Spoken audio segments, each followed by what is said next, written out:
Boa noite. Nossa entrevista de hoje é com Lucas Godeiro, economista, professor da UFERSA. Vamos falar sobre o atual momento econômico do país e eleições municipais. E mais, a Assembleia Legislativa aprova a transferência da sede do Poder Executivo Estadual para Mossoró. O cenário político está no ar.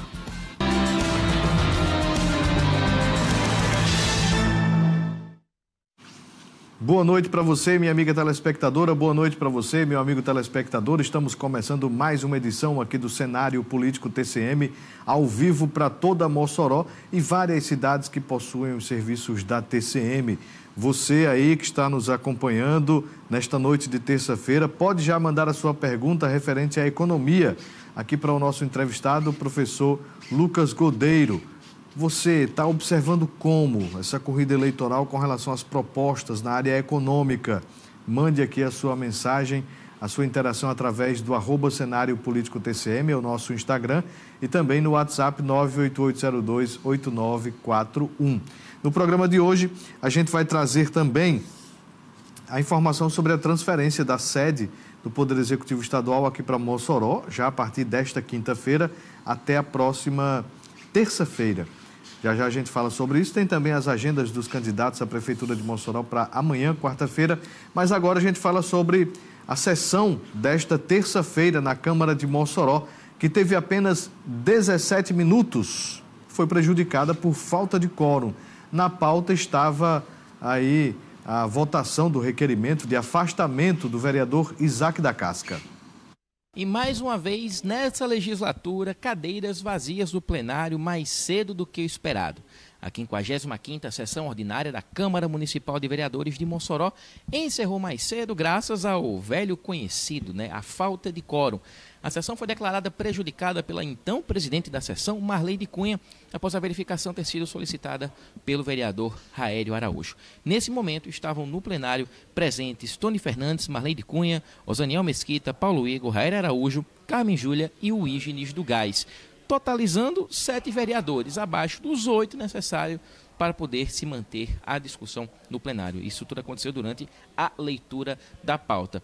Dentre os assuntos que seriam discutidos aqui na Câmara hoje, tinha um requerimento do vereador Isaac da Casca, do MDB, que atualmente está desempenhando a função de deputado estadual enquanto suplente de Adjuto Dias, do mesmo partido que se afastou por motivos de saúde e também por motivos particulares. O vereador requereu o seu afastamento por 31 dias, o que, no caso, configura que o então suplente Cadinho, na época que estava pelo Democracia Cristã, está apto a assumir o mandato de vereador na Câmara durante esse período. Como houve o esvaziamento do plenário, a falta de quórum dessa discussão, esse assunto será postergado para a próxima sessão desta quarta-feira, a antepenúltima sessão antes das eleições municipais no dia 6 de outubro. Com o acirramento, é até normal que esse tipo de coisa aconteça, mas então tem todo o aguardo para que as discussões da pauta do dia sejam retomadas amanhã.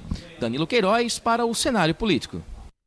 Tá, e a apuração do Danilo é que a ala governista está impedindo aí a votação deste requerimento do Isaac da Casca para que o Cadinho possa assumir a sua cadeira ali na Câmara. É suplente do Isaac. Isaac saiu, não vai voltar pelos próximos 31 dias, pelo menos, Na verdade, a licença de adjuto é por 121 dias.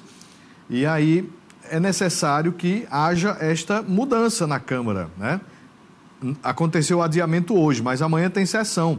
E esta votação precisa acontecer. A Câmara, constitucionalmente, até o final desta legislatura, é para ter 23 vereadores. E hoje só tem 22, pela ausência do Isaac da Casca. Então, quem é que vai assumir essa responsabilidade de conduzir aí pelos próximos dias essa função? Então, alguém precisa responder aí, E os vereadores governistas deixar um pouco essa politicagem do lado e dar sequência ao que precisa acontecer, Vamos lá. Tem informação do portal, é isso mesmo? Destaque aí do tcmnoticia.com.br. Candidato Alisson Bezerra não virá participar da rodada de entrevistas na Rádio TCM 95 FM. Na verdade, essa informação foi publicada hoje pela manhã, com a informação da ausência do prefeito na rodada de entrevistas que a gente está fazendo lá no Meio Dia TCM. Então, você aí, né, que está acompanhando a gente, você tem esta informação, né, sobre a ausência do prefeito. Assim como não compareceu no debate da TCM, o prefeito comunicou, através da assessoria, a não participação nesta entrevista da Rádio TCM 95 FM. Ontem a gente trouxe um trecho da entrevista com o Victor Hugo. Hoje, se o prefeito tivesse participado, a gente teria colocado aqui um trecho da sua entrevista. Amanhã, a entrevistada é a irmã Seição, do PRTB. Então, por volta de 12h10, depois do horário eleitoral gratuito no rádio, a gente vai conversar com a candidata a prefeita Irmã Seição, e à noite a gente separa um trecho e traz aqui também essa fala da candidata. E a gente vai seguir com essas entrevistas. Na quinta-feira, Genivan Vale, do PL, e na sexta-feira, Laurence, do PSDB. Vamos iniciar aqui a nossa entrevista de hoje com Lucas Godeiro, economista, professor da UFESA. Professor, como é que o senhor tem avaliado essa corrida eleitoral 2024? Nas eleições gerais, o tema economia é muito mais forte, né? Muito mais instigado pelos candidatos, pela população, pelos eleitores. Mas nas eleições municipais, meio que fica ali de banda, fica no esquecimento. Mas qual é a sua avaliação, não só aqui de Mossoró, né, mas dos municípios que o senhor tem conhecimento? Como é que está a temática economia para as eleições municipais? Boa noite, seja mais uma vez bem-vindo aqui ao nosso cenário político. Boa noite, Vonúvio. Boa noite a todos os telespectadores da TCM, Mossoró e região. Realmente, como você falou, nas eleições presidenciais, gerais para governo, o tema economia entra mais na pauta e nas propostas dos candidatos. Mas nas eleições municipais, outros temas, às vezes como saúde, educação, construção de creches, entram um pouco mais na pauta, né? Só que assim, boa parte da popularidade, aprovação ou desaprovação dos candidatos municipais também depende de como está a economia do município. Então, primeiramente, a gente tem um cenário econômico nacional e o segundo é saber o seguinte: será que esse município que a gente está se referindo, ele está sabendo surfar a onda de crescimento econômico do Brasil? Então, assim, só para citar dois exemplos antagônicos, nós temos o município de Mossoró, né, que é o município sede da TCM. Então, assim, Mossoró está sabendo surfar a onda econômica, quando a gente diz a parte de geração de emprego e renda. A gente pega os dados do Cadastro Geral de Empregados e Desempregados, o CAGED. Por quê? Mossoró, mesmo não sendo a maioria da população do RN, tem gerado a maioria dos empregos no Estado, certo? Derivado principalmente do dinamismo de setores petróleo, né? Agricultura, a gente tem uma taxa de câmbio mais desvalorizada, é bom também para a agricultura, que Mossoró produz, certo? Entre outros. Mas já outros municípios, eu digo, por exemplo, Patu, que é a minha cidade, ela está no caminho inverso, porque ela está, quando a gente vai olhar o CAGED, ela perdeu empregos no ano, né? Então, características mais assim de Patu, Caraúbas, não tem um dinamismo tão econômico como Mossoró. Então, a gente tem esses cenários antagônicos e falta até, na minha opinião, uma maior exploração por parte dos candidatos do tema econômico. Tem até uma frase famosa, acho que foi do Bill Clinton, algum presidente americano, entre aspas, ele dizia: é economia estúpida, enfim, porque é que você está baixo na popularidade. Então é isso, é o bolso da população que está pesando. É porque ele está chegando lá na empresa, não está conseguindo emprego, certo? A gente sabe, uma prefeitura, principalmente nos interiores, né, que a gente tem muita questão dos contratos de prefeitura, ela não sustenta a economia, não consegue sustentar. Você tem que ter uma indústria gerando emprego e renda no município também. Mas é essa a nossa análise inicial, que os candidatos, assim, eles meio que deixam, e não só assim no Rio Grande do Norte, até em São Paulo a gente vê também um pouco de falta de foco no tema econômico também. Eles procuram muito mais outros temas, até o tema ideológico também, muitas vezes de esquerda, direita, nas eleições municipais. Quando você fala em surfar a onda, então a onda econômica no Brasil hoje é positiva? Isso, Vanuva, é positiva. Ó. No início do ano, a gente tem uma projeção, numa pesquisa que o mercado financeiro faz com os economistas, de 2% de crescimento. Agora já está em 3% essa projeção. Então, o Brasil, telespectador, a economia brasileira vai crescer 3% esse ano. Então, assim, de atividade econômica, o Brasil está muito positivo esse ano. A taxa de desemprego é a menor em 10 anos. Então, assim, desde 2014 a gente não viu uma taxa de desemprego abaixo de 7%, tá? 6,9%. O que é que começa a preocupar que essa onda, vamos dizer assim, positiva, pode dar uma arrefecida no próximo ano? é a alta de juros. Então, semana passada, o Banco Central do Brasil, né, pelo Comitê de Política Monetária, ele subiu os juros. E justamente uma das justificativas para essa alta de juros, que veio hoje na ata da reunião, então essa reunião eles escrevem uma ata e diz às pessoas a justificativa da sua decisão, ele já no início da ata fala, o Copom, ó, nós estamos subindo os juros por uma forte atividade econômica, uma atividade econômica acima das expectativas. Então, o que é que ocorre, telespectadores? Expressiona os preços, né? Se tem muita demanda e a oferta meio que estável, os preços sobem para cima. Então, quando o mercado sobe a projeção de inflação, o Banco Central sobe a taxa de juros. Por quê? Para você, telespectador, com uma taxa de juros mais alta, quando você for pegar um financiamento para comprar um carrinho, para comprar uma moto, vai ficar um pouco mais caro. Então, às vezes, você pode desistir. Não vou esperar um pouquinho para comprar, certo? Essa é a ideia do Banco Central. Você é empresário também. Então, você for lá no banco, pegar um capital de giro, pegar um empréstimo para comprar uma nova máquina, o gerente do banco vai dizer, ó, a taxa de juros subiu um pouquinho. Então, às vezes, você aguarda, né? Não, vou aguardar um pouco e fazer esse investimento mais à frente. Bem, vamos de informação. A gente traz agora informações lá de Natal. Na sessão ordinária de hoje da Assembleia Legislativa, entre os vários pontos debatidos, né, hoje teve a aprovação da mudança da sede do Poder Executivo Estadual aqui para Mossoró a partir desta semana. Com quórum de sobra, 7 dos 8 projetos de lei pautados para a sessão desta terça-feira na Assembleia Legislativa foram votados pelos deputados, mas não sem antes termos pronunciamentos importantes, como o do deputado Nélter Queiroz, que chamou a atenção sobre os moradores das proximidades da barragem de Oiticica, que terão a energia desligada, mas ainda não estão com as casas prontas. O governo do Estado está recomendando à COSERN para que a COSERN desligue o fornecimento de energia para essas pessoas que vivem no campo, em São Fernando, trabalhando, sofrido, e vai para onde? Porque a agrovila de São Fernando não está pronta. O deputado Ubaldo Fernandes também trouxe uma denúncia ao plenário sobre a situação em que se encontra hoje o Hospital dos Pescadores, no bairro das Rocas. Esse hospital recebe pacientes das unidades básicas de saúde para procedimento de urgência e emergência, mas só que lá está sem condição de funcionamento porque faltam os medicamentos, que é primordial para o tratamento dos pacientes de urgência e emergência, que é analgésico, antibiótico e material para intubação. Dos 7 projetos votados, 4 foram de autoria da deputada Divaneide Basílio. Entre os mais importantes estão o que institui a política de enfrentamento ao racismo e o que cria o sistema de QR Code nos monumentos turísticos e culturais aqui do Rio Grande do Norte. À medida que a gente garante que todos os projetos e todos os monumentos estarão adaptados com QR Code, nós vamos oferecer muito mais condições, né, de quem vem ao nosso estado, de quem visita nossos monumentos, ter mais informações, e isso vai facilitar bastante. Além desses projetos, os deputados votaram também uma mensagem governamental que autoriza a transferência temporária da sede do Poder Executivo aqui de Natal para a cidade de Mossoró, no período de 26 de setembro até 2 de outubro. A mudança facilita ações administrativas do governo do estado no município de Mossoró e em outras cidades da região oeste. Já os outros 2 projetos de lei foram de autoria da deputada Terezinha Maia.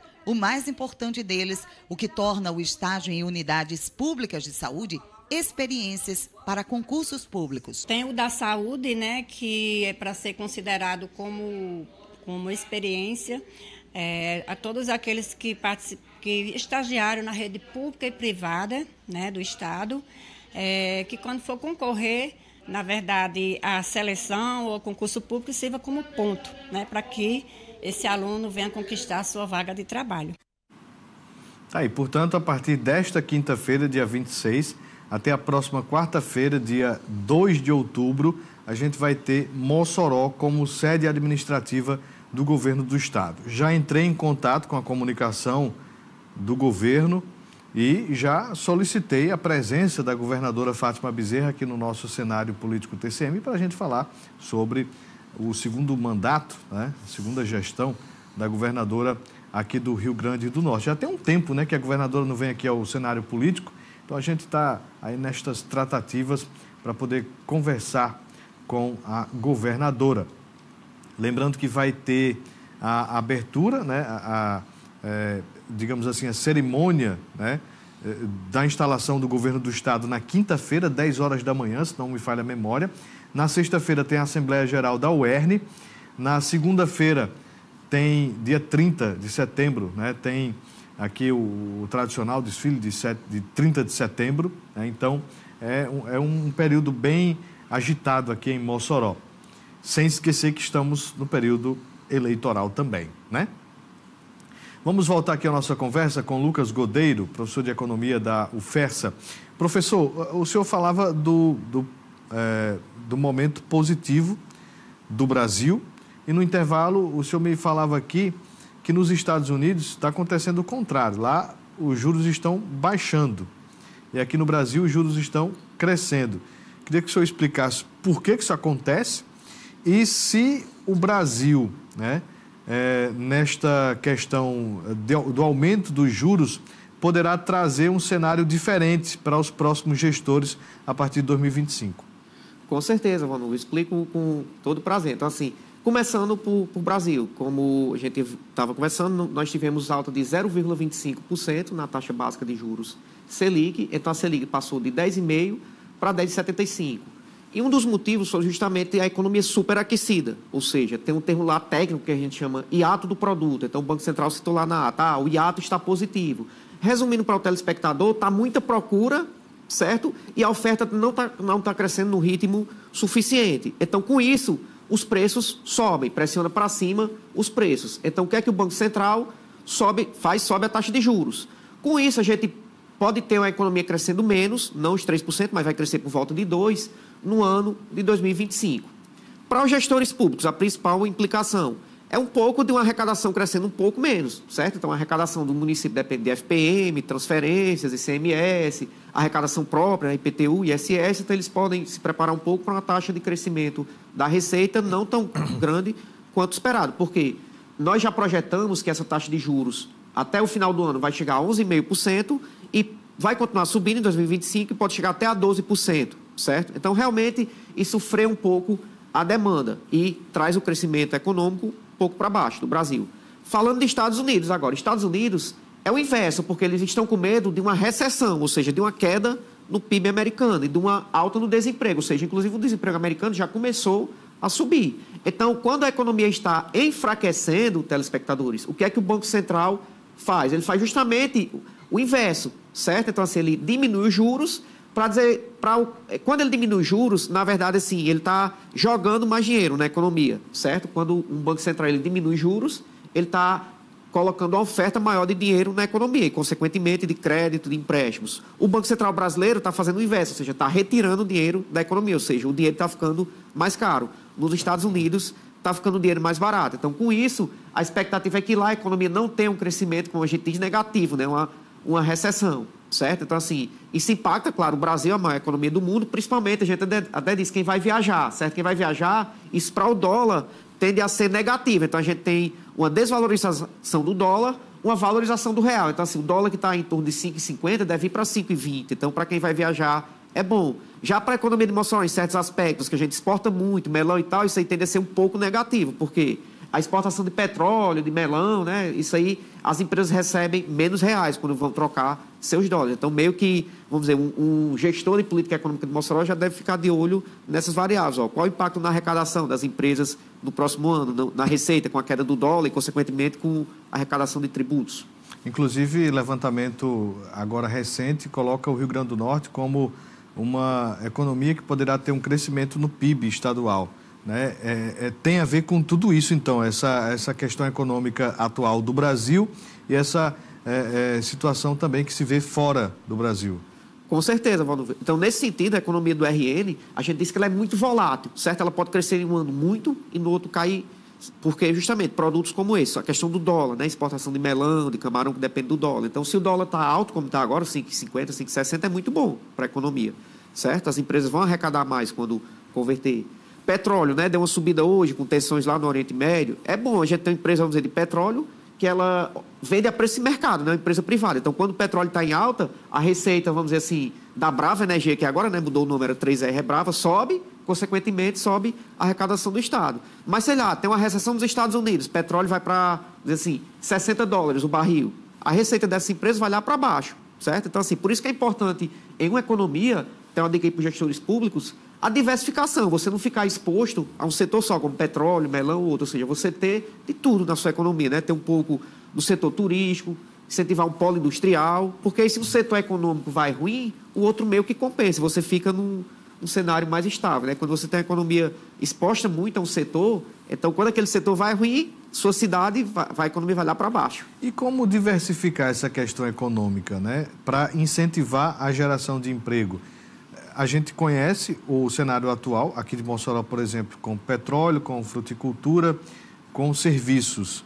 E o que mais pode ser feito, né, para haver esse estímulo econômico? O primeiro, Valnúvio, a gente diz o feijão com arroz. Se vamos dizer assim, as contas de uma prefeitura estão organizadas, os fornecedores em dia, isso é um bom indício, certo? Uma prefeitura organizada, a casa organizada. Então, até um parente longe meu, economista, Maestro da Nóbrega, ele pegou o Brasil, ele foi ministro da Fazenda, ele disse, vamos fazer o feijão com arroz, vamos fazer o simples, organizar a casa, certo? Organizou a casa, você vai olhar para quê? Para a infraestrutura do município. Então, sei lá, Mossoró quer desenvolver o turismo, certo? Mas a gente tem um aeroporto adequado para receber o turista, um aeroporto que, por exemplo, vem uma conexão internacional da Europa e o turista faça, sei lá, Europa, Mossoró, São Paulo, né? São Paulo, Mossoró, um aeroporto que pousa um avião grande, vem uma grande quantidade de passageiros. Então, primeiro é olhar a infraestrutura.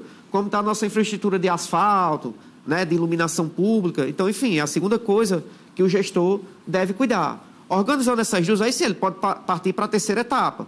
Atração de indústrias, certo? Pronto, um passo importante que está sendo dado, na própria UFESA está sendo construído o parque tecnológico. Então, assim, o parque tecnológico da UFESA ele vai atrair o quê? Muitas startups, que aí já é outro setor que vai diversificar a economia, né? O pessoal que vai trabalhar com TI, com inteligência artificial, ou seja, Mossoró poderá virar no futuro um estilo Campina Grande. Então, Campina Grande, pronto, que a gente sempre compara, né? Estão comparando até a questão do lixo, Mossoró e Campina Grande, o custo, né? Mas Campina Grande já é um polo tecnológico. Então, assim, eu fui da fundação da UFESA, o Parque Tecnológico de Campina Grande, assim, tem professores lá que não podem, né? Já estão no teto de receber os valores de projeto, não podem receber mais bolsa, porque eles fazem projetos com empresas como Google, Microsoft. Então, assim, é outro setor para diversificar a economia, certo? Investir no setor de informática, né? De tecnologia da informação, que é outro setor importante, né? Indústria também, como a gente falou, né? Depois de arrumar a casa, você pode o quê? Incentivar para trazer um polo industrial, uma ZPE, que é uma zona de processamento de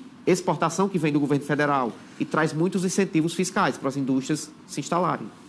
Mas isso só pode ser, essa zona que você cita aí, ela só pode vir para cidades maiores, como Mossoró, ou cidades menores também?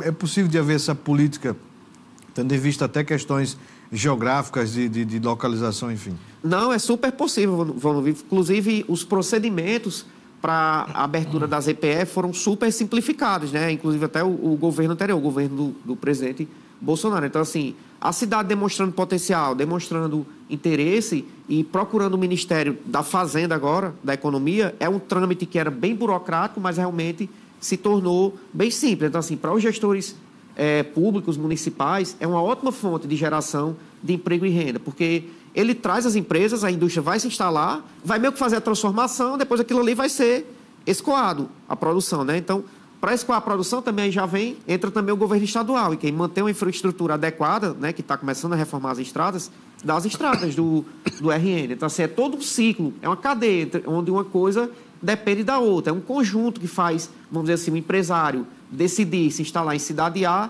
ou B, né? Ele vai ver o incentivo fiscal, vai ver a infraestrutura, vai ver o mercado consumidor dele também. Não adianta ele ter incentivo fiscal, ter infraestrutura, mas está muito longe do mercado consumidor que vai encarecer o frete. Então, é uma série de fatores que, quando eles, vamos dizer assim, caminham em conjunto, a gente vê o desenvolvimento econômico funcionando. Professor, antes de a gente ir para o intervalo, bem rapidinho, eu queria saber o seguinte: o senhor é doutor em economia, né? Sim. É uma pessoa que conhece, como a gente está observando aqui, muito bem a economia do Brasil, a economia do Rio Grande do Norte. Mas o senhor foi procurado por algum candidato para fazer avaliação econômica, para produzir proposta, para debater economia nesta campanha eleitoral? Isso do ponto de vista de um professor de uma importante universidade do Nordeste. O senhor sente esse tipo de preocupação e foi procurado para este ano? Para este ano, para dizer assim que minha participação não foi totalmente nula, não sei se está falando Mossoró, não, nenhum candidato me procurou. Em Patu, que é a minha terra natal, meu irmão, inclusive, é candidato lá, pelo lado do Bruno de Carrapicha, da entrevista que era oposição, eu colaborei com a questão, a gente participou lá de um podcast para analisar a economia patuense, mas assim, uma coisa muito informal, nada, vamos dizer assim, oficialmente, né? Mas nesse sentido, não, em Mossoró, nenhum candidato nos procurou para a questão de debater os temas econômicos, a pauta econômica de Mossoró. Mas o senhor acha que isso seria necessário de buscarem a universidade, os especialistas no assunto, para falar sobre essa economia, para trazer propostas, para dar ali, enfim, o conhecimento da própria universidade no momento eleitoral? Sem dúvida nenhuma, Valnova, assim, a UFES, a universidade, tem muito a contribuir. Inclusive, assim, com o projeto, se você está monitorando a atividade econômica em tempo real, você já está se antecipando aos movimentos de mercado. Então, eu sou um gestor de Mossoró, eu estou vendo que está um cenário aí de queda de juros nos Estados Unidos, de alta de juros no Brasil, certo? Como é que eu devo me precaver? Então, assim, se eu estou vislumbrando uma queda de arrecadação ou um crescimento menor para 2025, eu já devo o quê? Procurar talvez alguma despesa para cortar, fazer algum ajuste aqui, né? Então, se eu estou vendo um setor que pode correr um risco, o setor de fruticultura pode correr algum risco devido à taxa de câmbio do dólar, como é que a prefeitura pode apoiar esse setor? Será que ela pode, sei lá, reduzir um pouco o imposto, o ISS por um tempo, depois voltar durante um período? Então, assim, o monitoramento da atividade econômica faz com que os gestores públicos tenham uma decisão mais precisa e até saibam gerir melhor o fluxo de caixa do município. Então, exemplo, um gestor público precavido, o que é que ele está fazendo agora? Que ele está tendo uma arrecadação acima do esperado, porque o crescimento econômico está forte. Ele deveria estar, o quê? Colocando uma reserva, uma poupança, e não sair gastando como se não houvesse amanhã. Por quê? Quando tiver a crise, ele vai precisar desse dinheiro, né, para manter os serviços públicos minimamente funcionando. Está vendo aí? É preciso buscar especialistas, meu amigo, para até mesmo trabalhar planos de governo sem ser plano Ctrl-C, Ctrl-V. Então, a gente fala aqui faltando 12 dias para as eleições, mais uma vez os candidatos, pelo menos fazendo um recorte aqui do professor Lucas, né? Precisam se interessar mais sobre o quesito economia. Antes das agendas dos candidatos à Prefeitura de Mossoró, vamos conferir essa reportagem onde o Tribunal Superior Eleitoral aprovou uma importante resolução que visa coibir práticas irregulares nas eleições, as apostas eleitorais.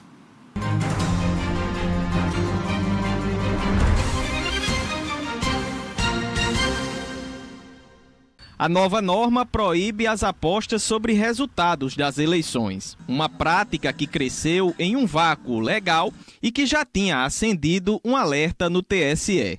O texto foi proposto pela presidente do TSE, ministra Carmen Lúcia, e aprovado por unanimidade. A legislação atual não é explícita sobre a regra, mas com o crescimento das chamadas bets, a medida foi considerada necessária para a realização de um pleito seguro e transparente. Visando proteger o processo eleitoral, resolveu blindar as eleições dessas bets esportivas, que, a princípio, que neste momento pode ser prejudicial ao processo. Com a resolução, o TSE incluirá as apostas eleitorais como crime, permitindo que ações legais sejam tomadas em casos de abuso de poder econômico, principalmente envolvendo candidatos. Isso pode resultar até em cassação de mandato.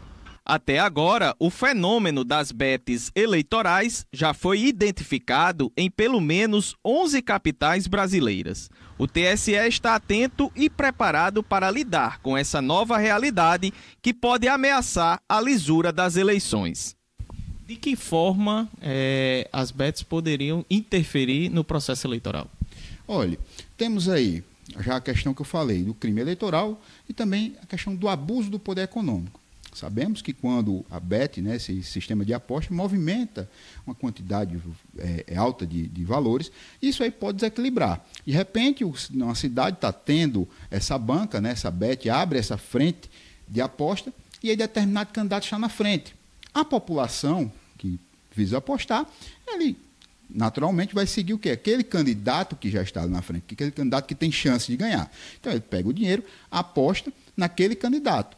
E no dia da eleição, ele vai fazer o quê? Naturalmente, ele vai tentar, vai votar para aquele candidato ser o vencedor, para que ele tenha esse dinheiro. Então, o TSE, sabiamente, barrou, né, colocou uma barreira nesse sentido. Para quê? Para que o processo democrático, volto a dizer, seja preservado. Meu amigo, isso é uma situação muito grave que acontece com relação a essas bets. As bets esportivas, vou já falar aqui sobre isso com o nosso entrevistado de hoje, Lucas Godeiro, está atrapalhando a questão do varejo, meu amigo. Então, o povo está deixando de comprar alimentos, roupas, enfim, ali o sustento para apostar. E aí, essas apostas eleitorais, é como o doutor João Paulo falou aí, está melhor cotado ali na aposta é porque vai ganhar. Na verdade, não é dessa forma. Ganha no voto, não é na aposta. E mais, eu estava vendo que tem apostas assim, vamos apostar tanto, porque se fulaninho ganhar, a gente vai dividir o prêmio com os eleitores. Vou dar um exemplo hipotético aqui. Vamos apostar R$200 mil. Se eu ganhar os R$200 mil de fulano, a gente vai dividir aqui com o pessoal do bairro. Então, meu amigo, é um verdadeiro absurdo, né? É realmente algo que não pode acontecer. E só quem está lucrando com tudo isso são os donos dos bets, né? Dos jogos. Não vê outra pessoa lucrando, é só mesmo aqueles grandes lá. Bem, vamos já voltar aqui a nossa entrevista com o Lucas, mas antes vamos às agendas dos candidatos à Prefeitura de Mossoró para amanhã, quarta-feira.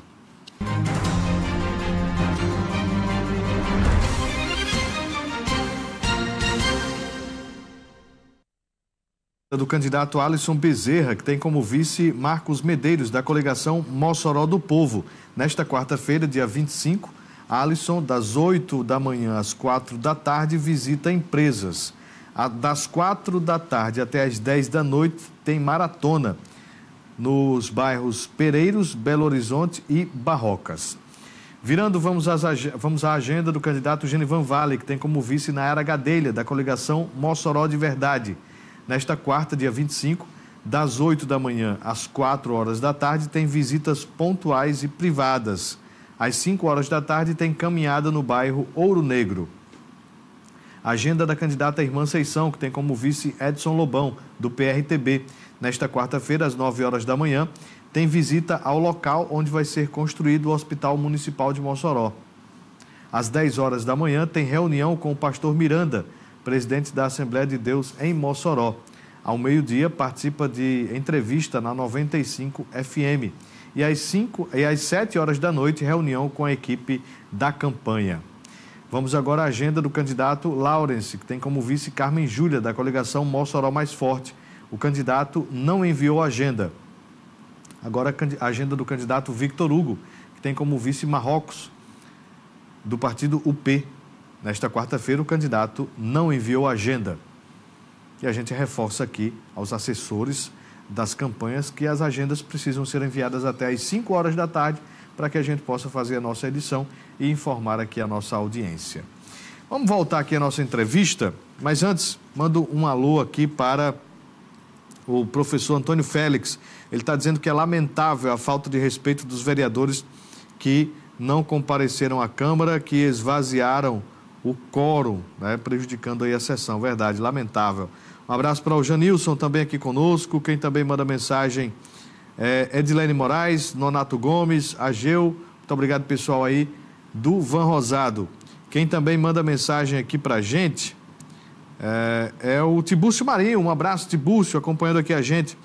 O Tibúcio está dizendo o seguinte: sempre defendi que os municípios que tiveram nos royalties a sua grande fonte de receita pudessem criar um fundo de reservas para esses momentos. Hoje, muitos desses municípios já não possuem a mesma receita e não se sabe para onde foi o dinheiro. Concordo perfeitamente com o professor Lucas. Um abraço, Tibúcio Marinho, a voz de ouro do Rádio Apudiense, lá da Rádio 98. Obrigado pela participação. Esse é um problema, né, professor? Não pensar adiante, né? Pensar adiante, com certeza. Os gestores geralmente pensam na sua reeleição ou no curto prazo, né? Então, faz com que eles não façam essa reserva para épocas de crise, não façam investimentos muitas vezes importantes na área de educação, né, que às vezes vai ter um retorno de longo prazo, né, eles pensem muito no curto prazo. Professor, falando aqui sobre as bets, né, relacionando o aspecto eleitoral lá, que o TSE está proibindo bet eleitoral, né, apostas em quem vai ganhar, em quem vai perder, quantos votos, enfim, bets, né, do período eleitoral. Mas hoje o que tem, inclusive, permitido por parte do governo federal são as bets esportivas. E, meu amigo, essas bets estão atrapalhando o varejo. O que é que está acontecendo, professor? Pois é, Valdir. Além da taxa de juros, né, que queira ou não queira vai atrapalhar o varejo quando ela sobe. Então, quem investe em ações, por exemplo, você tem ações de varejo, já fica uma cautela, né? Casas Bahia, Magalu, porque o varejo cai. As bets, né, um dado como o Valdir falou, da Confederação Nacional do Comércio, ele já retirou 0,1% de crescimento do varejo, porque esse ano está indo para as bets, dá em torno de 2 anos de 130 bilhões de reais. Aí a gente tem uma contradição, dizer assim, a população brasileira não vai para a Bolsa porque não tem dinheiro, o brasileiro ganha pouco, ganha um salário, mas 20% da renda, fique atento aí, telespectador, 20% da renda de quem ganha até o salário mínimo está indo para as bets. Então, assim, essa não é desculpa mais, a população não investe. Poupança não, pessoal, não investe na questão de poupança. Vamos para o Tesouro Direto ou o CDB de algum banco digital, certo? Você vai ganhar praticamente o dobro da poupança. Então, assim, será que esse dinheiro da aposta estivesse rendendo, ou do Tigrinho, na poupança, não teria um melhor uso? Então, assim, é outra falta que eu vejo, além do tema econômico, dos candidatos no geral, a prefeito. Por quê, prefeito? O cara lá da Bet, que se endividou no cartão, né, que perdeu tudo no Tigrinho, certo? Ele vai gerar gasto para você lá na saúde pública. O cara desse, felizmente, vai adoecer, vai vender a casa, certo? Vai gerar custo lá no CAPS, na assistência social, certo? Vai destruir famílias. Já está acontecendo, já está destruindo famílias a questão das apostas. Então, é outro tema importante que envolve economia e saúde, certo? Que os prefeitos não estão enfrentando. Quando começa a sociedade cair, né, ele vai procurar emprego na sua porta, na prefeitura. Porque se a pessoa não está comprando no varejo, está apostando, o comércio vai cair. Vai gerar desemprego. Onde é que ele vai pedir emprego? Vai pedir emprego ao prefeito. Principalmente assim a gente diz nesses interiores menores, né? Mas nas cidades maiores vai afetar. Então, esse dado que está bem positivo, próximo ano, se continuar assim, a gente vai começar a ter a queda na taxa de geração de emprego, inclusive de Mossoró, de outras cidades e do Brasil como um todo.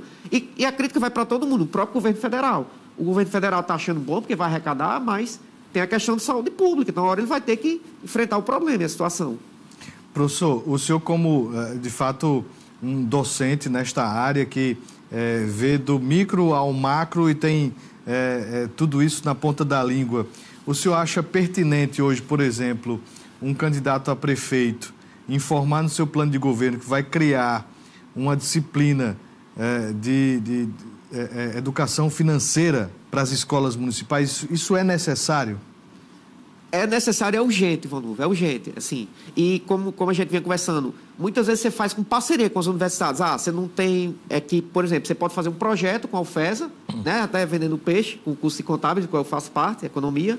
Por exemplo, para fornecer educação financeira nas escolas, e quem vai dar aula? Os próprios alunos de contábeis ganham uma bolsa de estudo, vão lá na escola uma vez, dar uma palestra, dar um curso de educação financeira. Por quê? Você tocou na ferida, Ivanildo. Por que a população aposta, ou seja, o brasileiro tem essa ilusão de querer ganhar dinheiro fácil e não investe no que vou botar aqui R$20 por mês no Tesouro Direto, para ele crescendo devagarzinho, R$50, eu posso poupar, porque ele tem essa ilusão de dinheiro fácil e tem a falta de educação financeira, exemplo. Para a gente perguntar, a maioria da população quer um juros composto, que é aquela questão de juros sobre juros, 90% a 80% não saberão. Então, assim, falta muito nos planos de governo também dos prefeitos a questão de educação financeira. Os próprios prefeitos também dão o exemplo. Então, assim, é muito feio você... Chega uma notícia, a empresa terceirizada vai parar por falta de pagamento da prefeitura, aí não sei, ficam jogando. Prefeito tal deu calote, não pagou tal coisa, não pagou banda de festa, não pagou nada. Então, assim, os prefeitos têm que dar o próprio exemplo da educação financeira. Eu tenho aqui R$1 milhão de arrecadação, eu tenho que me virar nesses R$1 milhão. Até como o Tibus falou, poupar um pouquinho para o futuro, né? Então, eles têm que dar o exemplo e focar na educação financeira nas escolas públicas, municipais e estaduais, certo? Inclusive, isso é uma reportagem que no Ceará já tem muitos estudantes, por falta de educação financeira, apostando dentro da escola. Então, assim, está generalizado, infelizmente. Aí é tema para um próximo programa, porque com agora certeza. O nosso horário já está estourado. Agradeço, fica o convite aberto para uma próxima. Muito obrigado, professor Lucas Godeiro da UFESA. Convite aceito, Valnuvo, é sempre um prazer participar e contribuir com o cenário político e com a economia. Valeu. Obrigado, até a próxima. Você de casa, a gente agradece a audiência. Boa noite, até amanhã, um abraço.